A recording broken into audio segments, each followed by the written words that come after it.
Thank you.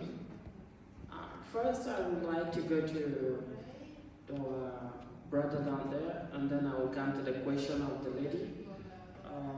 That about what happened and what is happening in Ukraine.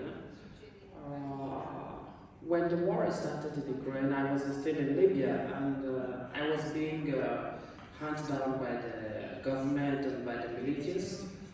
It was at that point where I asked the Italian government for a humanitarian visa to enter Italy legally instead of taking the rubber boat.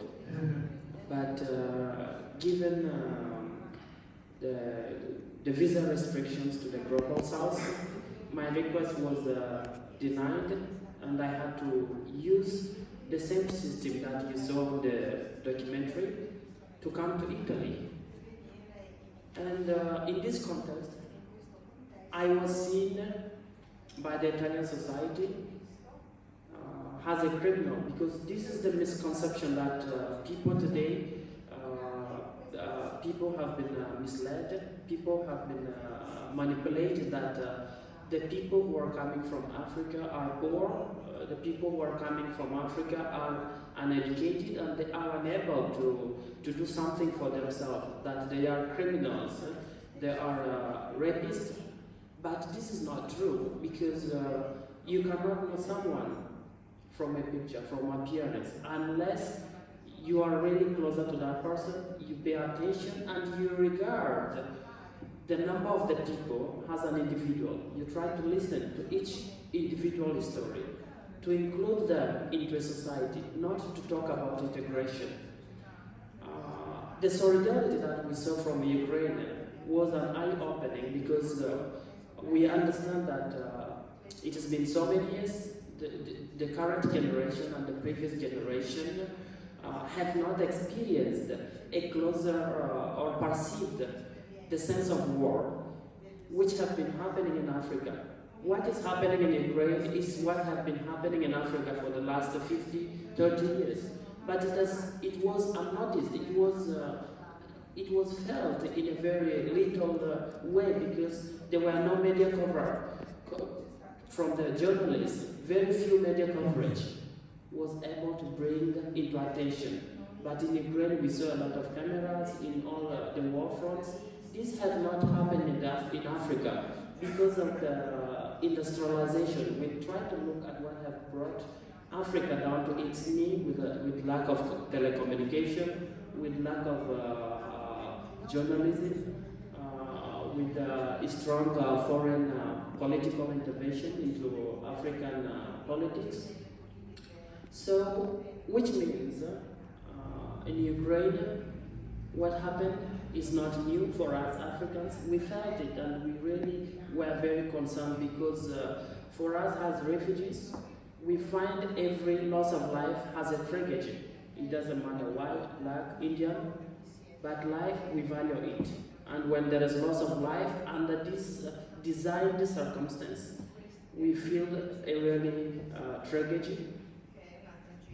And to our sister, she was asking what we can do, how we can change. Do we need to surrender to this situation as it is?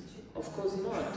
You need to understand the democracy that you are living in. Is it a democracy that you should just surrender into a situation where you find people are being humiliated, people are being dehumanized or exploited for you to live a better life? No, you need to question.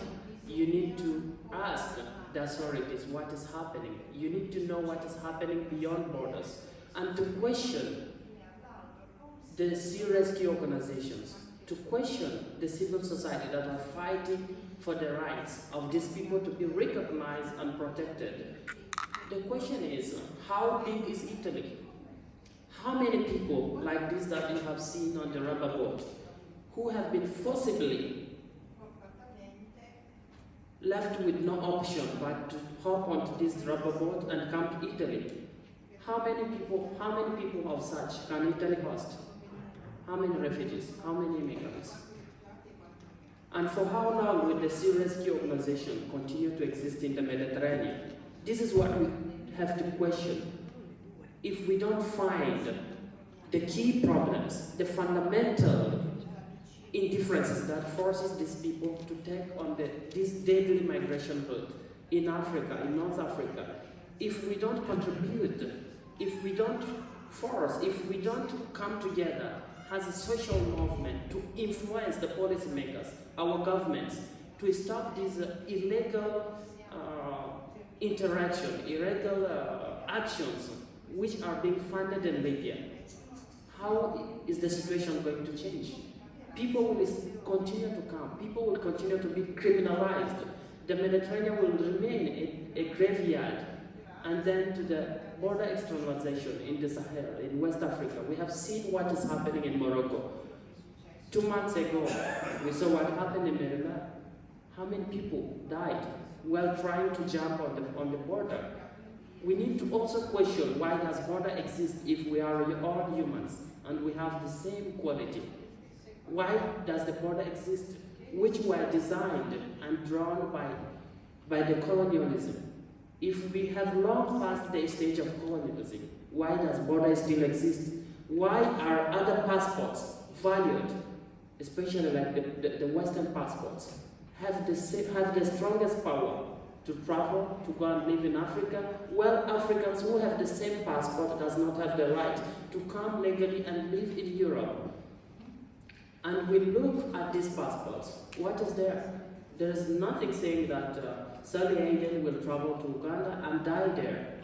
We have her name, her face, and her information, family information, which says she is a person of this particular place.